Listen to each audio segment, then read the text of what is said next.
11-12ರಲ್ಲಿ ನಿವೃತ್ತಿ ಆಗೋರಿಗೆಲ್ಲ ಕೊಡಬೇಕು ಅಂತ ನಾವು ಬೇಕಾದಷ್ಟು ಸಭೆಗಳನ್ನು ಮಾಡಿದ್ವಿ. ಮಿನಿಸ್ಟ್ರು ಸಭೆ ಮಾಡಿದ್ರು. ನಮ್ಮ ಮುಖ್ಯ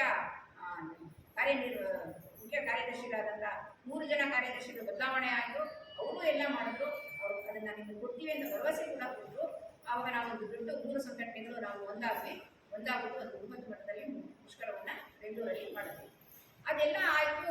ಕೊಡ್ತಾರೆ ಅಂತ ಪಾಪ ನಾವು ಎಲ್ಲ ಹೆಣ್ಮಕ್ಳಿಗೂ ಹೇಳಿದ್ವಿ. ಬರೀ 23-24 ಕೊಡೋದಲ್ಲ, 11ರಿಂದನೂ ಕೊಡ್ತಾರೆ, ನಿಮಗೂ ಏನೋ ಒಂದು 4 ಕಾಸು ಬರುತ್ತೆ ಅಂತ. ಏಕೆಂದರೆ ಎಲ್ಲರೂ ಕಷ್ಟದಲ್ಲಿದ್ದಾರೆ ಈಗ. ಅದು ಕೆಲವರಿಗೆ ದುಡ್ಡು ಬಂದ ತಕ್ಷಣ ಅನಾರೋಗ್ಯ ಆಯಿತು, ಮಗಳ ತಗೊಂಡು ಏನೋ ಆಯಿತು ಅಂತ ಅವ್ರು ನೋಡೋದಿದ್ದೇ ಆಗ್ತದೆ. ಈ ಉಪಧನವನ್ನು ಇವ್ರು ಏನು ಮಾಡಿದ್ದಾರೆ ಅಂದರೆ 23-24ಕ್ಕೆ ಅಂತ ಮಾಡಿಬಿಟ್ಟು 30 ಕೊಡಲಿ ಅಂತ ನಾವು ಸ್ಲೋಗನ್ ಹಾಕ್ತೀವಿ.